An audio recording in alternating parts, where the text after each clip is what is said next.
Well, a Toronto woman says she was overwhelmed with hateful attacks from some online trolls after attending Toronto's Women's March last weekend.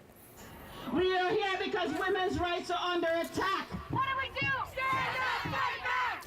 It's been almost a week since women all around the world, including right here in Toronto, gathered to send Donald Trump a message. It was a rallying cry about being empowered as a female, but it came with some ugly consequences for one Toronto woman.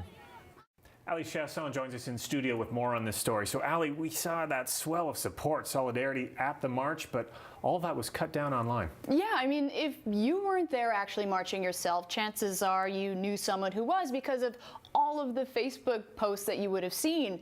But for one woman, just sharing her experience that day proved to be very scary, even threatening. I posted about 4 or 5 photos of the Women's March in Toronto, a great crowd shot, some women holding signs, just Toronto's Women's March, yay, how great. One happy post, so much hate. Soon after uploading, Sarah saw her notifications spike with hundreds of trolling comments from strangers. It was overwhelming. I couldn't keep track, and a lot of people I know were so disturbed they were reporting things to Facebook. But Sarah and her friends couldn't keep up. The hateful, sexist comments stacked up quickly. They were all personal attacks on Sarah and anyone who participated in the Women's March. It went even further. Images and memes about abuse and comments like this one. What do you say to a woman with 2 black eyes? Nothing. She's already been told twice. And posts about a woman's place.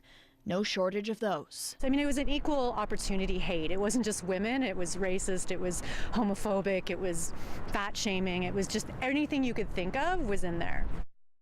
Her friends got to digging. We found a subscription-only Facebook group, Men's House. Men's House, 812 members strong and based in the UK. I made it a public post, as I often do with articles and political stuff, but I never have strangers bother, and they must have searched for it. Women's March, I don't know who does that, who has the time or the inclination to look for posts of Women's March 3,000 miles away from their home. After a couple of days and no letting up, even people Sarah didn't know stepped in to help put a stop to the hateful trolling. So we were able to keep track of where they're from, and there were little pockets in certain towns in the UK, and a few women just decided they should send things to the police. It's shocking that just this would happen to a random person that just posts a photo album.